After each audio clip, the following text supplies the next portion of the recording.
An art critic once described Dan Neuberger's photography as childlike.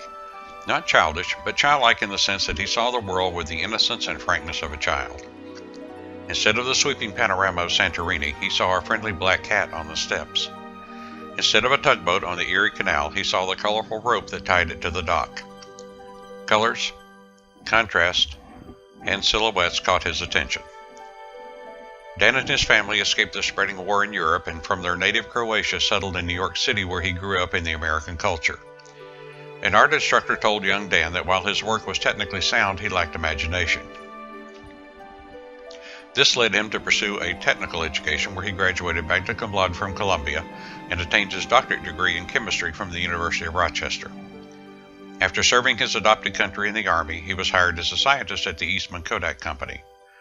A career as a scientist gave him the freedom to enjoy his photography with no need to earn a living from it. Interject at this moment. In 1980, a very good friend of mine and a very fine photographer, Dick Welch, asked me what my goal in photography is. I said to have fun. And I had the luxury of having a job I liked as a scientist, and so as far as photography went, I could do anything I wanted. People liked it fine. If they didn't like it, it was okay. I mean, it didn't change my standard of living any.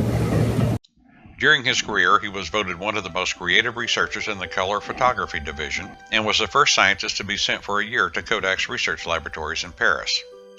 While there, Dan rediscovered his European roots and captured the beauty on Kodak film. Later in life, he visited and fell in love with Santorini, which became one of his favorite places on earth to make photographs. Dan won gold medals in the Kodak and Rochester International Salons of Photography and was represented or exhibited in galleries in Rochester, Honeoye Falls, Ithaca, Syracuse, Chautauqua, Auburn, Stony Brook, Toms River, Cape Cod, Long Island, New York, Philadelphia, and Denver. His work is in the permanent collections at the Herbert F. Johnson Museum at Cornell, the Picker Art Gallery at Colgate, the State University of Stony Brook, and private collections all over New York and abroad.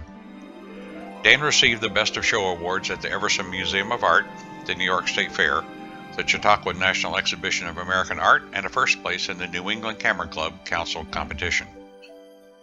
His images have been published in Kodak's The Art of Seeing and Kodak's Winning Pictures, Alcove Books' American Art Collector, and an elegant book called New York Art Review, in Kodakery, and in the local newspaper, Business Journal, and City Newspaper. For over 30 years, Dan selected judges for Camera Rochester's photo competitions and was a judge himself dozens of times at camera clubs in Buffalo, Syracuse, Rochester, at summer festivals, Art in the Garden at Sonnenberg Gardens, and the Park Avenue Art Festival in Rochester. Fascination with shapes and colors and the ability to manipulate those elements on a computer led to a stunning series of images that grace the walls of Image City Photography Gallery, a gallery that Dan helped to found in 2005. Exhibits and shows gave him the opportunity to share his excitement of photography with those who came to see his work and listen to his talks. Blessed with the proverbial gift of gab, Dan enjoyed talking about his photography almost as much as making photographs. He was quick with a story or a joke at a moment's notice. Dan Neuberger, Childlike Approach to Photography and Life.